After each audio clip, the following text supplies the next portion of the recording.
الفاتح إلى حضرة سيدنا رسول الله محمد بن عبد الله صلى الله عليه وسلم وأصحابه الكرام.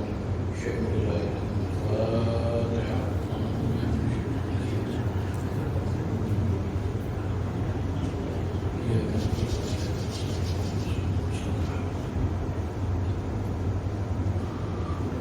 بسم الله الرحمن الرحيم. نويت تعالى وتعليم وتذكر وتذكير والنفع والانتفاع والإفادة والاستفادة والحث على التمسك بكتاب الله وسنة رسول الله صلى الله عليه وسلم والدعاء إلى الهدى والدلالة على الخير ابتغاء وجه الله وقربه وثوابه.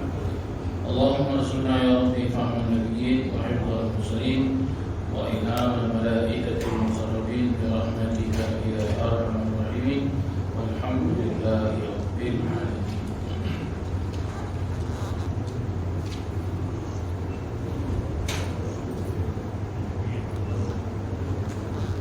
بسم الله الرحمن الرحيم.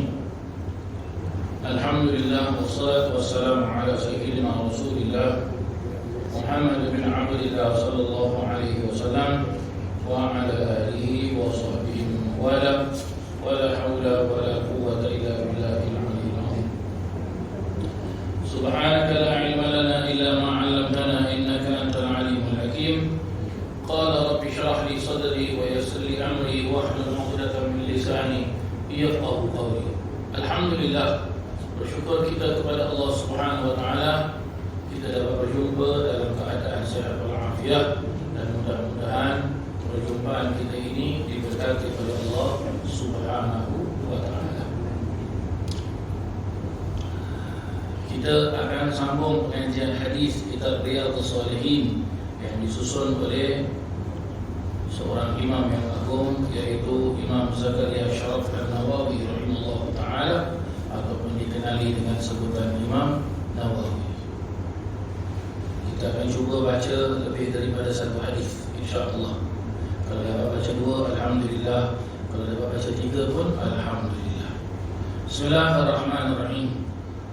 وعن عمر بن الخطاب رضي الله عنه قال قدم على رسول الله صلى الله عليه وسلم بسبي فإذا امرأة من السبي تسعى إذا وجدت صبيا في السبي أخذته فألزقته ببطنها فأرضعته. فقال رسول الله صلى الله عليه وسلم أترون هذه المرأة طارحة ولدها في النار؟ قلنا لا والله. فقال الله أرحم بعباده من هذه بولدها. متفق عليه. Dari Sayyidina Umar bin Al-Khattab radhiyallahu anhu, Amirul Mukminin Sayyidina Umar bin Al-Khattab radhiyallahu anhu. Telah pun saya jelaskan bersama kepada para jemaah sekalian berkenaan sedikit sebanyak riwayatnya Sayyidina Umar bin Al-Khattab radhiyallahu anhu. Memperjelaskan qala, ia telah berkata, qadima ala Rasulillah sallallahu alaihi wasallam bisabiin. Ia telah datang ataupun telah di dekat kitab kita ni dijelaskan telah disampaikan. Boleh nak diartikan disampaikan pun boleh, tak apa, jadi masalah, boleh. Ya, seorang tawanan perang. Ya, tiba-tiba ada seorang wanita daripada seorang perempuan daripada golongan tawanan perang juga, iaitu perempuan itu pun merupakan tawanan perang. Ia berjalan ia berjalan menemukan seorang anak yang juga termasuk dalam kelompok tawanan perang tersebut. Berarti orang perempuan itu tawanan perang, anak tersebut pun adalah anak yang ditawan dari anak tersebut pun adalah anak tawanan perang. Maka wanita itu mengambil anak tersebut, fa'alzaqathu bi batniha. Maka wanita itu akhadathu fa'alzaqathu bi batniha. Wanita itu kenapa? Mengangkat anak tersebut dan meletakkan bi batniha, meletakkan di atas perutnya. Fa'arda'atha, maka ia pun menyusukan perut anak tersebut. Faqala Rasulullah sallallahu alaihi wasallam, maka Rasulullah SAW bersabda, Atarawna. Rasulullah tanya, artinya adakah, apakah? tarawna. Tara di sini perlu untuk kita faham para jemaah sekalian. Bahasa Arab ni merupakan suatu bahasa yang sangat lengkap. Dan berkata para alim ulama, untuk menterjemahkan bahasa Arab belum ada satu bahasa yang dapat terjemahkan dengan tepat sekali. Hampir-hampir ada, tapi dengan tepat tidak. Ya, sebab itu bahasa Arab merupakan suatu bahasa yang sangat-sangat indah. Sampai ia merupakan bahasanya penghuni ahli syurga. Dan ia merupakan bahasa Nabi SAW. Dan Nabi juga daripada golongan orang Arab. Itu dia. Maka diperjelaskan oleh para ahli ulama, sunnah kita belajar bahasa Arab. Ya, sunnah kita belajar bahasa Arab. Ya, sunnah kita belajar bahasa Arab. Jangan cuma kita tahu anak inti, anak inti je tak mau, ya. Jangan cuma kita tahu apa qabiltu nikah wa tasbihah itu saja tak mau, ya. Kita mahu lebih lagi kepada jemaah sekalian, ya. Siapa yang tak faham bahasa Arab tahu dah tu qabiltu nikah tu apa? Aku terima nikahnya, wa tasbihah dan kahwinnya, ya. Sebab tu senyum je bagi jemaah sekalian, masya-Allah, ya. Mudah-mudahan siapa yang belum kahwin cepat kahwin insya-Allah. Amin. Yang dah kahwin, Amin. Saya tak menjawab apa. Ya, dijelaskan atarawna. Tara, arti tara itu para jemaah sekalian dalam bahasa Arab, ya, kita menggunakan mata. Mata ni dalam kita menggunakan mata. Bahasa Melayu jelas apa? Nampak, tengok, lihat, tenung, apa lagi? Apa lagi? Ya, nampak, tengok, lihat, tenung, apa lagi? Jeling, menghadap, ya. Ya. Dalam bahasa Arab pun ada juga, ya, ada dijelaskan nazara, melihat, ra'a, melihat. Tapi maksud dari nazara dengan ra'a tak sama. Kalau nazara ia melihat, tetapi kalau ra'a ni dia bukan melihat tapi dia menyaksikan. Itu dia. Jadi bagaimana kita nak artikan ke dalam bahasa Melayu ini? Berarti apa? Dia melihat dengan apa? Para ahli ulama jelaskan, ra'a artinya melihat dengan dua biji matanya. Senang cakap dalam bahasa Melayu kita bilang apa? Aku tengok dengan biji mata kepala aku. Macam itulah para jemaah sekalian. Ya, maka Nabi SAW tanya, atarawna, kata Nabi, adakah kamu? Itu dia. Ya, adakah kamu, kata Nabi SAW, ya, adakah kamu semua dapat menyaksikan hadhil mar'ah, ini perempuan, tarihatan waladiha finnar, sampai apakah kamu semua dapat menyaksikan, ya, mengira-ngirakan bahawa wanita ini sampai hati meletakkan anaknya ke dalam api. Maksudnya bagaimana para jemaah sekalian, ya, di dalam keadaan tawanan, di dalam keadaan perang para jemaah sekalian, habis perang selalu kecoh, ya, habis perang selalu kecoh. Kerana apa? Banyak orang mati, cari harta karun, mana yang hidup, mana yang cedera. Maka ada dalam hadis jelaskan ada bayi yang apa? Yang sedang perlukan susu. Berarti bayi itu nangis. Maka diangkat oleh perempuan ini dan ia pun menyusukan bayi tersebut. Ia menyusukan bayi tersebut. Jadi kalau kita lihat soalan Nabi, atarawna hadhil mar'ata tarihatan waladaha finnar, katanya. Ya. Finnar, apakah kalian itu dapat menyaksikan, mengira-ngirakan bahawasanya perempuan ini akan sampai hati meletakkan anaknya ke dalam api neraka? Maksud meletakkan anaknya ke dalam api neraka ialah apa? Ialah nak biarkan ke budak ni menangis sampai mati. Itu dia. Ya. Maka dijawab oleh para sahabat, qulna, maka kami mengata, la wallahi. Ya. La wallahi. Ini satu riwayat. Ada lagi riwayat menurut Imam Muslim, la lillahi. Ya. La lillahi. Memperjelaskan bahawasanya tidak demi Allah. Maksudnya bagaimana? Wanita itu dia sayang kepada anaknya dan tak mungkin dia biarkan anak tersebut menangis dalam keadaan kelaparan. Maka fadalah, ya, maka Nabi SAW bersabda, Allahu arhamu bi'ibadihi min hadhihi wa biwaladiha. Niscaya Allah itu lebih kasih sayang kepada sekalian hamba-hambanya daripada kasih sayangnya wanita ini kepada anaknya. Maksudnya pun boleh kita faham di sini bagaimana kebiasaan kalau sudah hidup sebagai tawanan perang para jemaah sekalian, berarti dia masuk dalam jail. Susah ke senang hidup tu? Susah. Bukan senang. Sebab apa? Kalau hidup dalam keadaan dalam jail, semuanya terbatas. Tak boleh buat suka-suka hati. Ada waktu tidur, ada waktu makan, ada waktu boleh keluar daripada penjara, ada waktu masuk terus dalam penjara, tak boleh keluar dan sebagainya. Tetapi bila dilihat bayi tersebut nangis, wanita ini pun kesiankan kepada bayi tersebut. Nabi SAW mau memperjelaskan kasih sayang Allah Subhanahu Wa Taala bukan macam wanita ini, lebih lagi daripada wanita ini, lebih lagi daripada wanita ini. Nah, di sini walaupun kita boleh faham, kita boleh lihat baik sungguh wanita ini, dia kesiankan kepada bayi tersebut, tapi kesiannya Allah lebih lagi daripada kesiannya wanita tersebut kepada anak kecil. Dan diperjelaskan para jemaah sekalian, banyak sekali keterangan-keterangan bahawasanya apabila sudah selesai daripada peperangan, banyak sekali tawanan-tawanan perang itu. Bagaimana tawanan-tawanan perang itu? Baginda Nabi SAW, baginda Nabi SAW tidak langsung menghukum tawanan perang, dan jarang sekali Nabi menjatuhkan hukuman ke atas tawanan perang. Sebahagian daripada tawanan perang tersebut Nabi SAW menanyakan, apakah mereka boleh bahasa Arab? Tak boleh. Mereka tahu bahasa mereka. Panggil seorang sahabat yang faham bahasa mereka. Bila faham, Nabi SAW suruh apa?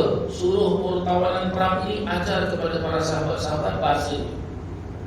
Supaya apa? Supaya Nabi SAW akan mengirim utusan kepada negeri dia bahawasanya untuk memeluk agama Islam. Ini cara Nabi SAW. Dan sekiranya kalau Nabi SAW melihat ada tawanan perang tersebut merupakan seorang perempuan, dan perempuan itu masih muda, cantik, Nabi SAW akan tanya, apakah kau ada keluarga? Tak ada. Engkau tinggal seorang saja? Seorang saja. Maka Nabi SAW akan bebaskan perempuan ini dengan apa? Dengan catatan dinikahkan. Dinikahkan. Bahkan Nabi SAW pun ada isterinya daripada tawanan perang. Ada isteri Nabi SAW. Dan diperjelaskan juga para jemaah yang dirahmati Allah, Nabi SAW selalu pergi jumpa tawanan perang. Senang cakap kalau bahasa kita, Nabi selalu jumpa jail. Nabi selalu pergi jail. Kalau Nabi nak pergi jail, Nabi akan panggil sahabat-sahabat pergi jail. Untuk apa pergi jail? Masuk jail ke? Tidak. Tengok keadaan orang dalam jail. Apa mereka selesa ke tidak, makanan mereka bagaimana. Sampai-sampai diperjelaskan oleh Sayyidina Umar bin Khattab bahawasanya makanan orang dalam jail itu lebih sedap daripada makanan kita dari rumah. Kata Nabi apa? Inilah dia agama Islam. Inilah dia agama Islam. Walaupun dia tawanan perang, tapi dijaga supaya apa? Supaya terbuka hati mereka, lembut hati mereka, supaya tidak ada perasaan di dalam hati mereka memperjelaskan apa? Oh, agama Islam ni jahat. Sampai begitu sekali akhlak Nabi SAW, dan banyak sekali tawanan-tawanan perang yang apa? Yang memeluk agama Islam. Bila memeluk agama Islam, bebas mereka daripada tawanan tersebut. Kata begitu dia para jemaah yang dirahmati Allah Ta'ala. Jadi apa yang boleh kita faham daripada cerita ini, yang boleh kita faham daripada kisah ini, hadis ini juga, walaupun orang tu buat jahat dengan kita macam mana saya pun, sampai dia masuk jail ke, keluar jail ke, tak masuk jail ke, kena tangkap ke, tak kena tangkap ke, sudahlah, tak perlu untuk kita panjang lebar lagi. Maafkan orang tersebut. Kerana itulah dia ajaran Nabi SAW, itulah dia sifat Nabi SAW yang perlu untuk kita yang perlu untuk kita terapkan di dalam kehidupan kita. Kata. Baik, hadis selanjutnya para jemaah sekalian. Wa an Abi Hurairah radhiyallahu anhu qala Rasulullah sallallahu alaihi wasallam, lamma khalaqa Allahu al-khalqa kataba fi kitabin fa huwa 'indahu fawqa al-'arsh, inna rahmati taghlibu ghadabi, wa fi riwayatin ghalabat Wa fi riwayatin sabaqat ghadabi, muttafaqun alaih. Dari Sayyidina Abu Hurairah radhiyallahu anhu. Sayyidina Abu Hurairah pun telah saya kongsi bersama dengan para jemaah sekalian berkenaan tentang riwayat hidup beliau. Salah seorang pembesar sahabat-sahabat Nabi sallallahu alaihi wasallam yang banyak meriwayatkan hadis-hadis Nabi sallallahu alaihi wasallam, dan beliau juga tergolong dalam golongan apa? Golongan sahabat-sahabat Ahlus Sufah. Ya, Ahlus Sufah. Begitu dia para jemaah yang dirahmati Allah Subhanahu wa taala. Apa kata Sayyidina Abu Hurairah? Beliau memperjelaskan bahwasanya baginda Nabi sallallahu alaihi wasallam telah bersabda, ketika Allah Subhanahu wa taala menciptakan semua makhluk, ya, lamma khalaqallahu khalqa, ketika Allah Subhanahu wa taala menciptakan semua makhluk, kataba fi kitabin, maka ditulislah olehnya di dalam sebuah kitab. Fa huwa 'indahu fawqa al-'arsy, maka kitab itu ada di sisinya di atas 'arsy. Yang isi kitab tersebut, inna rahmati taghlibu ghadabi, ya, bahwasanya kerahmatanku itu dapat mengalahkan kemurkaanku. Wa fi riwayatin, dan dalam riwayat yang lain pun disebutkan ghadabat ghadabi, telah mengalahkan kemurkaanku. Dan wa fi riwayatin, dan di dalam riwayat lain pula diperjelaskan sabaqat ghadabi, telah mendahului kemurkaanku. Ya. Maksudnya macam mana para jemaah sekalian? Maksudnya begini. Kan hadis ini kita baca, lamma khalaqallahu al-khalqa kataba fi kitabin fa huwa 'indahu fawqa al-'arsy, inna rahmati taghlibu ghadabi. Lagi satu riwayat, inna rahmati ghalabat ghadabi. Lagi satu riwayat, inna rahmati sabaqat ghadabi. Begitu dia para jemaah yang dirahmati Allah. Ya, begitulah yang diperjelaskan. Jadi apa yang nak dijelaskan oleh Nabi sallallahu alaihi wasallam? Apa dia para jemaah sekalian? Seperti yang kita juga mengetahui, terdapat juga hadis-hadis yang lain yang mana diperjelaskan bahawasanya tatkala manusia itu diciptakan oleh Allah Taala, ya, diciptakan oleh Allah Taala dari segumpal nutfah. Nutfahnya apa? Satu titik air mani, nutfah. Setelah itu dia jadi segumpal darah. Ya. Bila dah segumpal darah, selang 40 hari ditiup roh oleh malaikat masuk ke dalam apa? Ke dalam darah tersebut, maka segumpal darah itu berubah ia menjadi apa? Menjadi segumpal daging. Ya, menjadi segumpal daging. Nutfah, apa lagi itu? Segumpal darah, ya, alaqah, lepas itu jadi mudghah. Kalau tidak silap saya begitu diperjelaskan. Dari setitik air berubah menjadi segumpal darah, setelah itu berubah menjadi segumpal daging. Bila berubah menjadi segumpal daging, maka berbentuklah manusia. Berbentuklah dia. Berbentuk apa? Dia kepala, kaki, tangan, mata, hidung, telinga dan sebagainya. Dan ditetapkan 4 oleh Allah Taala. Ya, ditetapkan 4 perkara oleh Allah Subhanahu wa taala. Pertama, Allah Taala menetapkan hidupnya. Ya, hidup dia panjang pendek. Ya, setelah itu Allah menetapkan rezeki dia. Ya, setelah itu Allah menetapkan ke atasnya, ya, 4 perkara tersebut. Ya, maka bila 4 perkara tersebut telah ditetapkan oleh Allah Subhanahu wa taala, bagaimana kehidupan manusia itu? Syaqi atau sa'id? Syaqi itu apa? Ya, senang ataupun susah. Ya, maka kesemua ini merupakan apa? Rahmat Allah Taala. Ya, kesemua ini merupakan rahmat Allah Subhanahu wa taala. Ya, rahmat Allah Subhanahu wa taala diperjelaskan oleh para alim ulama terbagi kepada 2. Satu untuk orang yang beriman, satu untuk orang yang kufar, orang kafir. Orang kafir diperjelaskan rahmat Allah Subhanahu wa taala hanya di dunia saja. Sebab itu kita tengok orang kafir, ya, mereka hidup. Orang beriman pun mereka hidup. Tapi rahmat Allah Ta'ala di akhirat hanya untuk orang yang beriman saja. Orang kafir di akhirat tidak mendapatkan rahmat Allah Subhanahu wa Ta'ala. Hanya orang-orang yang beriman mendapatkan rahmat Allah Ta'ala di dunia dan juga di akhirat. Jadi rahmat Allah Ta'ala itu berbentuk apa para jemaah sekalian? Di dalam hadis ini kita diajarkan oleh Nabi SAW, rahmat Allah ini macam-macam. Salah satu rahmat Allah Subhanahu wa Ta'ala apabila hajat kita kabul, dimustajabkan oleh Allah Ta'ala, berarti kita mendapat rahmat Allah Ta'ala. Ya. Kita belum kahwin, ya, akhirnya kahwin, itu rahmat Allah Ta'ala. Ya. Kita belum dapat rezeki, akhirnya dapat rezeki. Rezeki itu tidak hanya dengan duit saja. Duit bukan rezeki. Ya. Duit itu sebahagian daripada rezeki. Rezeki orang yang dapat anak pun rezeki, dapat cucu pun rezeki, dapat anak pun rezeki, dapat menantu pun rezeki, dapat menuntut ilmu pun rezeki, dapat menyampaikan ilmu. Ini semua rahmatnya Allah Subhanahu wa Ta'ala. Kata begitu. Ya, begitu dia para jemaah yang dirahmati Allah. Jadi kalau rahmat Allah Subhanahu wa Ta'ala itu sudah sampai kepada hamba-Nya, maka akan terangkatlah semua kemurkaan Allah terhadap hamba-Nya. Tetapi kalau kemurkaan Allah Ta'ala turun, berarti orang itu jauh daripada rahmat Allah Ta'ala. Ya, orang itu turun. Kalau kemurkaan Allah Ta'ala turun, berarti orang itu jauh daripada rahmat Allah Subhanahu wa Ta'ala.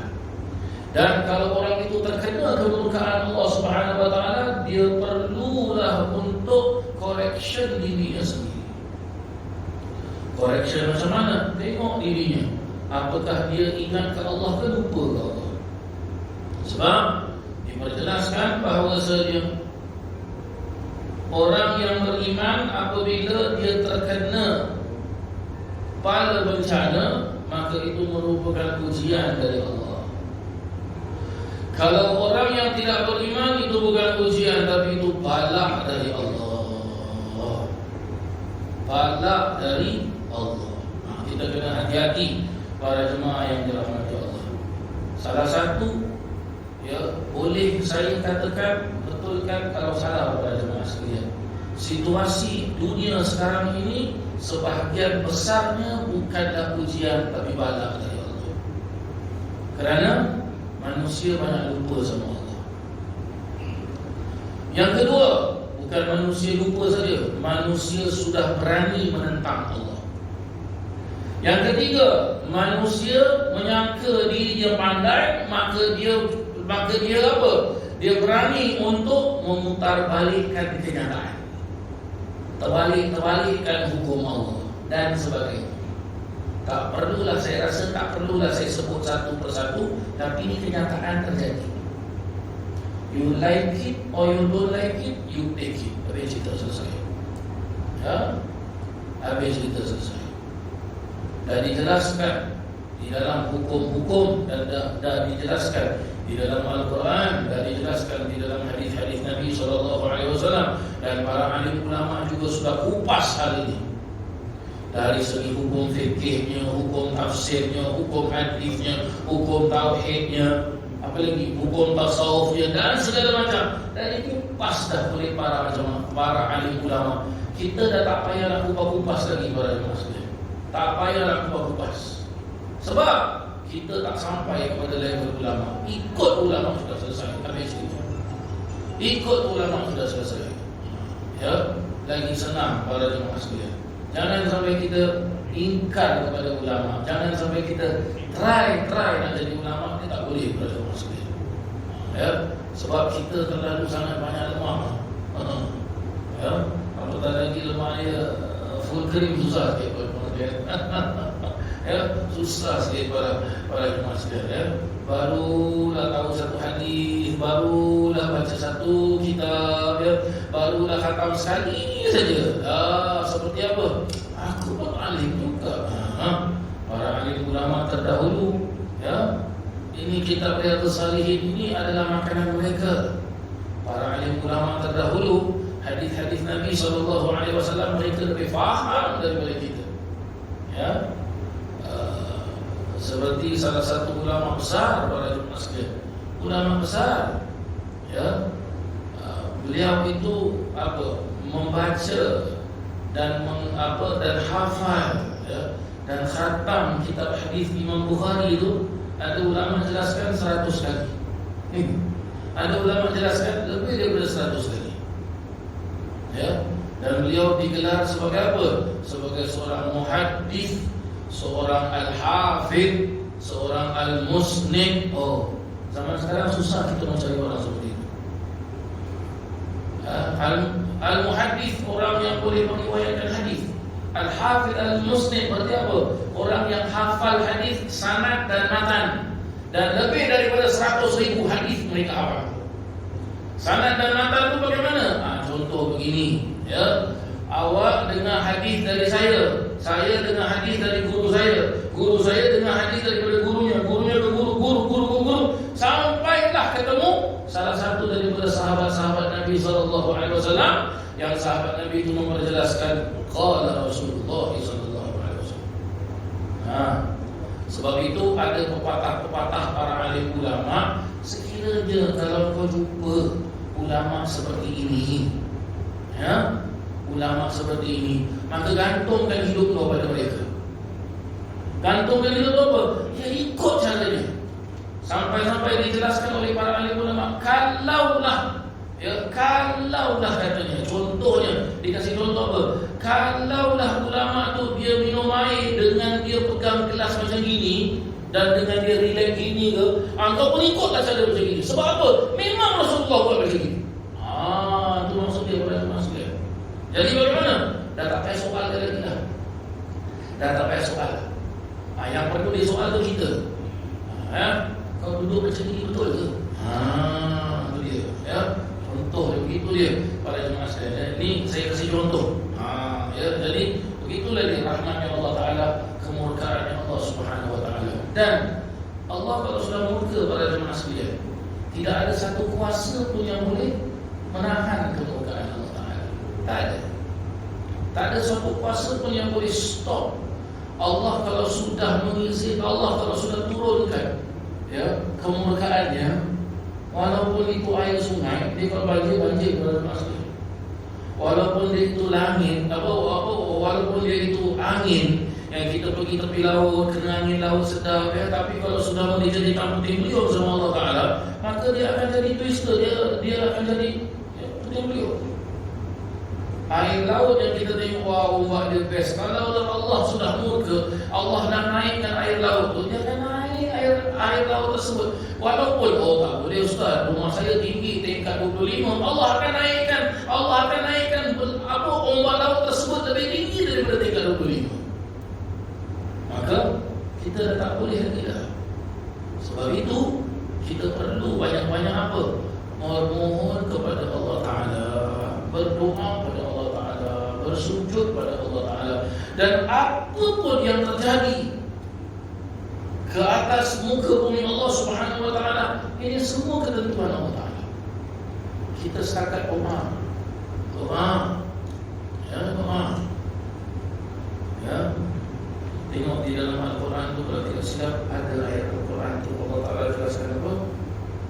Inna Allah la yastahi an yadriba mathalan ma ba'datan wa ma fawqaha. Sesungguhnya Allah Subhanahu Wa Taala tidak malu, ya, untuk menunjukkan contoh kepada kita dengan seekor ba'u apa arti ba'u? Kalau tidak salah saya nyamuk, ba'u nyamuk. Dan lebih atas, lebih daripada nyamuk pun Allah Taala. Seharusnya kita mesti malu sama Allah Taala. Buktinya pada jemaah sekalian, buktinya, ya, kita manusia ada jantung, ada kidney, ya, ada darah, ada urat, ya, ada gigi, ada mulut, muka, telinga, kaki, tangan. Kalau Allah berikan contoh nyamuk, pernah kita dengar macam mana tu jantung nyamuk? Nah, dengar contohnya.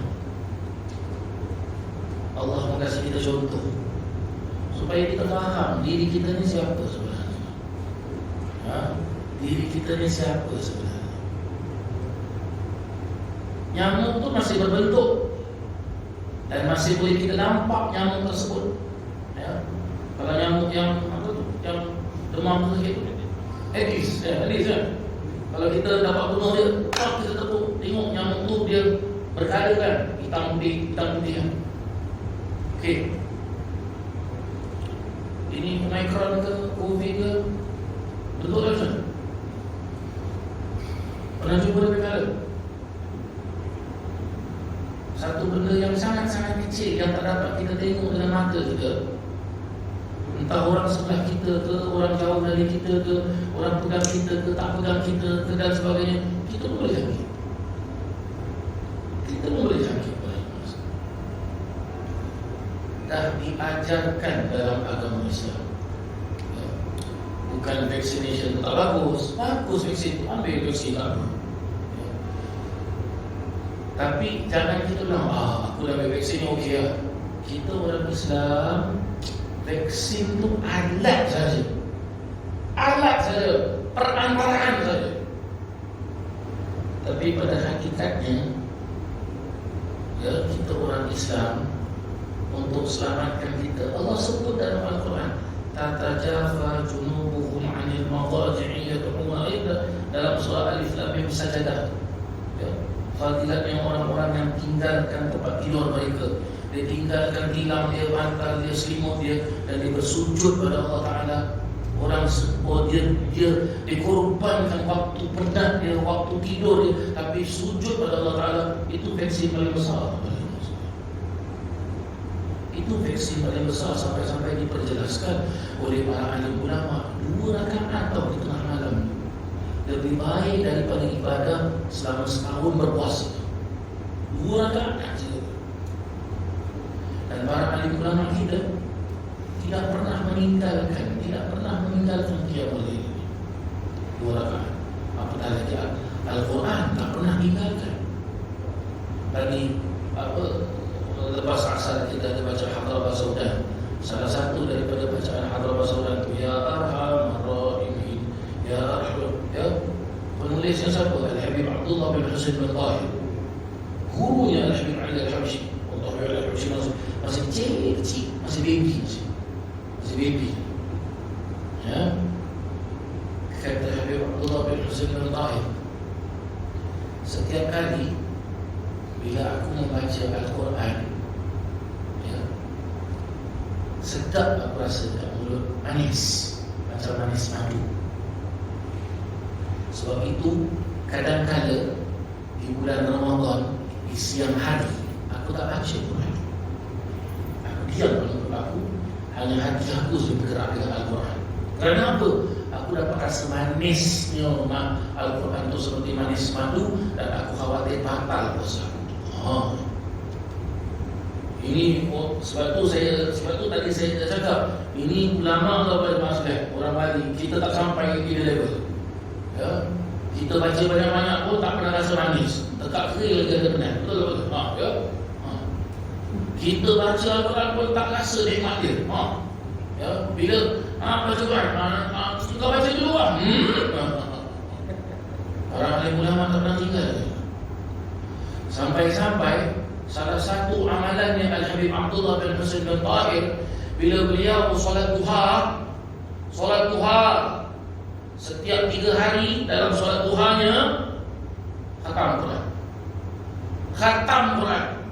Al-Habib Abdullah bin Husain bin Tahir khatam Quran. Hari ini solat duha 10 juz, besok 10 juz, besok itu khatam Quran. Khatam lagi, besok solat duha ulang lagi baca Quran.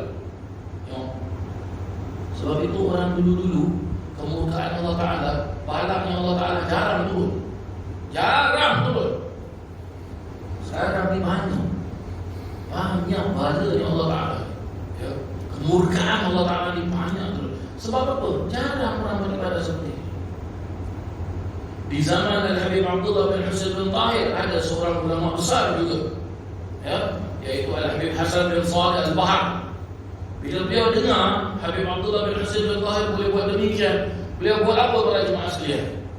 Dalam solat ba'diyah dan qabliyahnya, 5 waktu tu, Zuhur, Asar, Maghrib, Isya, Subuh. Qabliyah dan Ba'diyahnya setiap 3 hari khatam Quran. Ulama dulu-dulu berlumba-lumba mereka beribadah pada Allah Subhanahu wa taala. Nah, sekarang jarang tu. Sebab itu kemurkaan Allah Taala banyak. Dan kita boleh tengok pada jemaah sekalian, event yang betul, event yang di dalamnya memperingatkan kita kepada Allah, event yang di dalamnya, majlis yang di dalamnya, perhimpunan, perkumpulan, ya, yang di dalamnya itu dibacakan ayat-ayat Al-Quran, dibacakan hadis-hadis Nabi SAW, dipelajari hukum-hukum syariat agama Islam yang betul, jarang orang ikut, tak penuh orang ikut. Tapi event yang melekakan manusia, event yang melupakan manusia kepada Allah Subhanahu wa taala, Allahu akbar, la ilaha illallah, la ilaha illallah. Ini saya bukan sini, bukan Allah pada jemaah saya, tidak. Kita sendiri tahu sekarang ini tengah musim apa? AFF Suzuki Cup tu. Singapura baru kalah dengan itu kan? Itu tiket bola tu boleh masuk stadium 10,000 orang saja due to COVID situation. Ini nak masuk final ni, ada orang dekat ada lebih kena tambah sekali tiket, tambah pasal tiket. Andai kata kuliah maghrib, kuliah subuh di merata Singapura boleh sampai 10,000 kan? Sampai akhirnya apa? Minta maaf jemaah-jemaah, tak payah datang masjid lah, masjid dah penuh, awak tengok live streaming, tak apa. Tapi saya bukan marah orang pergi stadium ke tengok bola ke, tak. Kita pun suka juga bola, tapi kita setakat tengok highlight sudah. Nak pergi tengok betul-betul 45 minit times 2, mata tak kuat pada masa umur dah tua. Umur dah tua. Tengok pada jemaah yang terhormat. This is what happening. Sebab itu kemurkaan Allah Ta'ala tu, kemurkaan Allah Subhanahu wa Ta'ala tu. Kita tak mahu kemurkaan Allah Ta'ala, maka jangan minta kemurkaan Allah Ta'ala tu. Jangan minta. Minta rahmat Allah Ta'ala. Rahmat Allah Subhanahu wa Ta'ala, ya, kita kena apa? Rahmat itu dia tak akan datang apa? Dia tak akan datang dengan apa? Dengan apa? Dengan free, tak akan datang. Mana ada free? Tak ada free. Nak masuk syurga free ke? Tak. Mesti sujud sama Allah Ta'ala. Mesti sujud. Dah bagus dah Allah suruh sujud, suruh taat pada Allah Subhanahu wa Ta'ala. Kalau dah Allah taruhkan tiket, mampu tak kita bayar masuk syurga? Tak mampu kita nak bayar. Tak mampu kita nak bayar para jemaah sekalian. But this is happening now. This is happening now para jemaah sekalian. Mudah-mudahan Allah selamatkan kita. Allah ampunkan dosa-dosa kita. Dan mudah-mudahan para alim ulama kita, para habaib kita yang ada sekarang ini, yang masih hidup, mudah-mudahan Allah Ta'ala panjangkan usia mereka. Dan mudah-mudahan dengan Allah panjangkan usia mereka, kita mendapat keberkatan mereka. Ini very important. Kalau kita tak ikut ulama, kita tak ikut para habaib, kami nak ikut siapa? Nak ikut siapa pada jemaah sekalian? Para alim ulama sudah pasti mereka itu apa? Mendapatkan pendidikan agama daripada keturunan Nabi SAW, para habaib dan para habaib dan suriat Nabi SAW. Kita dalam solat bukan hanya berselawat kepada Nabi, mesti selawat pada keluarga Nabi. Tak selawat pada keluarga Nabi, tak sah solat tu. Batalkan apa? Tak boleh.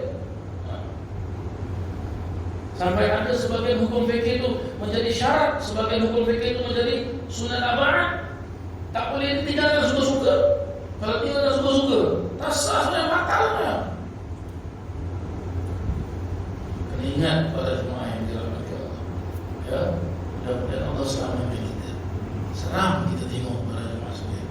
Takut kita tengok. Dan mudah-mudahan kita dimasukkan dalam golongan orang-orang yang benar-benar beriman kepada Allah Subhanahu wa taala. Benar-benar beriman kepada Allah Subhanahu wa taala.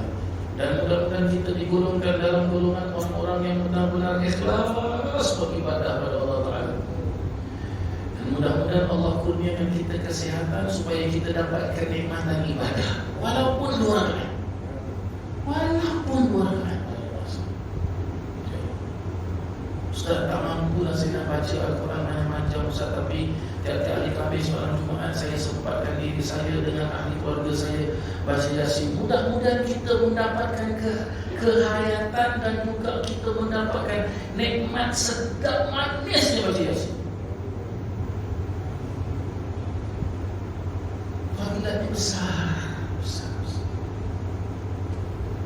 Dan akhir zaman pada jemaah sekalian, apa amalan yang paling baik? Dan amalan yang paling boleh selamatkan kita adalah selawat ke atas Nabi Muhammad SAW. Mari kita tengok bukti dia, betul tak? Kita solat mesti tunggu waktu juga. Kalau waktu belum masuk, boleh solat? Tak boleh. Tak boleh solat. Walaupun solat apa saja, Jumaat, Zuhur, Asar, Maghrib, Isya, Subuh, kena tunggu waktu masuk baru boleh solat. Selawat kena tunggu waktu masuk. Bila-bila boleh solat, bila-bila kita boleh selawat. Betul tak betul? Puasa, kita nak puasa, nak waktu sebelum dia bulan Ramadan, kita kena tunggu bulan Ramadan. Adakah selawat perlu tunggu bulan Ramadan? Tak. Kita nak baca Quran perlu apa? Perlu wuduk.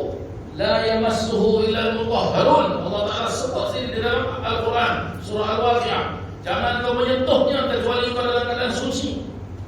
Baik, selawat perlu tak kita wuduk? Tak ada wuduk pun boleh baca selawat. Tak ada wuduk pun boleh baca selawat.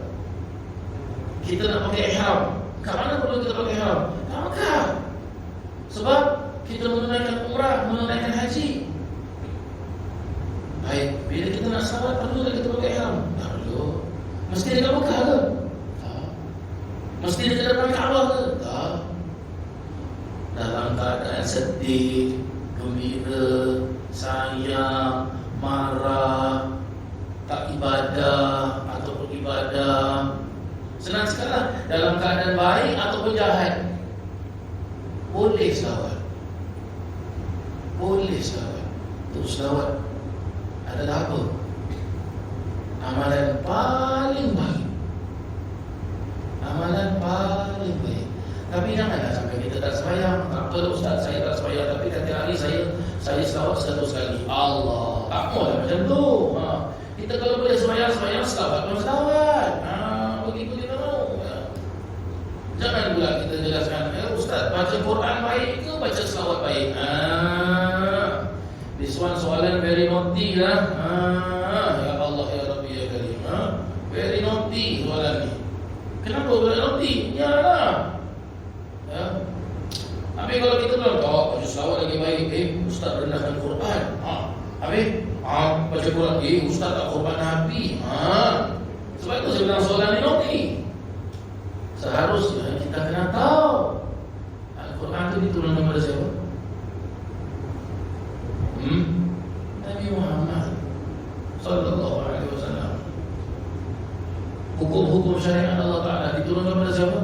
Nabi Muhammad sallallahu alaihi wasallam. Kalau Allah tak turunkan Quran kepada Nabi Muhammad sallallahu alaihi wasallam, kita tahu Quran.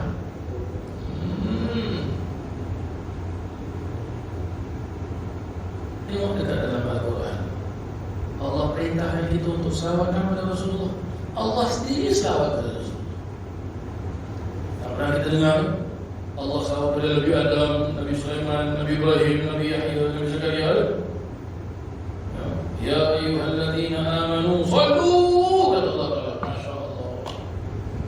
Dalam surah Al-Ahzab Allah dah sebut. Allah dah sebut dah. Kita sudah ada pada akhir-akhir sampai. Seingat saya ada beberapa hadis-hadis Nabi sallallahu alaihi wasallam tentang kiamat. Memang ada. Dalam Al-Quran pun diceritakan tentang kiamat ada. Surah Zalzalah, surah Al-Qari'ah, surah dalam Al-Quran sendiri ada surah kiamat. Tengok kalau kita baca surah Zalzalah, tak takut kan? Iza zulzilatil ardu zilzalaha. Apabila Allah menggoncangkan bumi ini dengan segoncang-goncangnya. Berarti apa? Goyang bumi kan? Iza zulzilatil ardu zilzalaha wa akhrajatil ardu athqalaha. Dan bumi ini mengeluarkan isi dia yang selama ini menjadi berat bagi dia. Ya Allah, bumi ini muntah semua. Contoh, bumi muntah. Volcano meletup, bumi muntah. Bumi muntah. Apa jadi? Volcano meletup, apa jadi? Tengah-tengah hari kamu gelap, jadi gelap. Ya Allah, la ilaha illallah. Matahari pun tak nampak. Allah. Baru volcano manusia dah. Oh, itu mana bilang syukur alhamdulillah negeri kita tak ada gunung, tak ada volcano, tak ya. Kita pun tak apa, kalau ada apa-apa negeri kita pun tak kena. Ya. Okeylah, memang betul lah negeri kita tak ada gunung, tak ada apa. Agak-agak kalau ya, Singapura ni kan keliling dengan laut kan. Kan sekarang tengah monsoon season ya. Agak-agak kalau Allah bocorkan tengah-tengah Singapura, macam ni. Oh Ustaz, rumah saya tingkat 25. Ya, kalau Allah goyangkan itu foundation tingkat 25, kalau hilang ya. Hilang apa? Tingkat 25 tu hilang hampir. Mana boleh? Ya. Sebab itu para jemaah sekalian, banyak-banyak sujud kepada Allah Ta'ala. Ya. Banyak-banyak berselawat atas Nabi SAW. Selawat apa sahaja? Apa saja selawat boleh tak apa? Apa saja selawat. Awak nak baca selawat Ibrahimiyah seperti dalam tahiyat pun boleh. Awak nak baca selawat apa? Selawat apa? Selawat apa nama? Selawat Tibil Qulub pun boleh. Selawat Nariyah pun boleh. Apa selawat silakan. Oh Ustaz, saya biasa baca selawat apa? Selawat Imam Ahmad At-Tijani. Ya fadal, silakan, boleh. Bagus itu selawat. Yang paling tak bagus adalah orang tak mau selawat. Ini tak bagus. Tak bagus. Mesti selawat. Paling ada hadis keterangan, ada hadis keterangan. Siang dan malam paling sikit, pagi baca selawat 10 kali, malam baca selawat 10 kali. Ada tu keterangan hadis. Ya. Dilindungi oleh Allah Ta'ala dari segala macam bala bencana, segala macam penyakit, segala macam gangguan manusia, gangguan binatang, gangguan jin, syaitan, semua. Pagi sekali, malam sekali. Sebab itu, di antara amalan-amalan yang paling diamalkan oleh para alim ulama, Wirdul Latif, yang disusun oleh Habib Abdullah Al-Haddad. Sebab semua dekat dalam semuanya, complete everything. Nah, itulah dia para jemaah yang dirahmati Allah Subhanahu Wa Taala. Moga-moga kita semua dimasukkan dalam golongan orang-orang yang diselamatkan oleh Allah Subhanahu Wa Taala. Al-Fatihah. An Allah ya'fu anna wa an walidina wa an auladina wa an masyayikhina wa an mu'allimina wa an ahli al-huquq 'alaina wa an jami' al-muslimin. Wa an Allah yarzuqna al-futuh wal munuh wa rusul wa salah jasad wa ruh wa tawbat an-nusur. Wa an Allah yarzuqna al-'ilma wal 'amal wa yahfazna min az-zayg wa zalal. Wa an Allah بجاه سيدنا محمد صلى الله عليه وسلم يغفر ذنوبنا ويذهب عنا غيظ قلوبنا ويجيرنا من مضلات فتن ما ظهر منها وما بطن. وأن الله يرزقنا القبول والإقبال والفوز برضا رب العالمين في الدين والدنيا والآخرة. وأن الله يسر العباد والبلاد ويرحم العباد والبلاد. وأن الله يحفظ علينا الإسلام والإيمان ومن يعتادون طواها والقراءة في هذا المكان الشريف في هذا المسجد الأعظم الرزاق وتوفاهم الموت. وأن الله الكريم يغفر لنا ولهم ويختم لنا بالحسنى وهو راض عنا في خير ولطف وعافية. كمل يا حبيب. آمين. كمل. حضرة النبي الفاتحة. إياك نعبد وإياك نستعين اهدنا الصراط المستقيم صراط الذين أنعمت عليهم غير المغضوب عليهم ولا الضالين. Amin. Amin. Amin.